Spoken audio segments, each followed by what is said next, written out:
Aí que fez no primeiro lance da partida.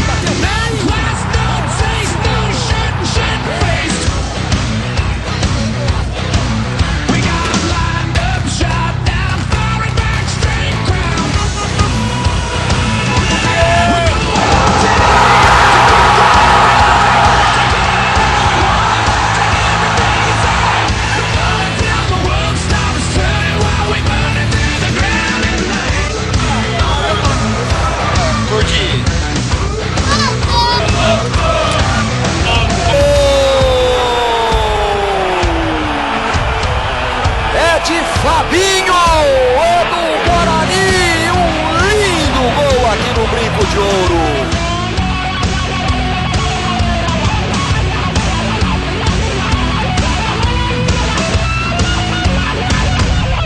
Salve, vai pro centro do campo, ergue os braços, o árbitro Salve Espírito da Fagundes Filho.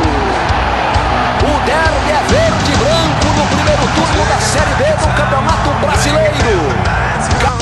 Falar aqui também com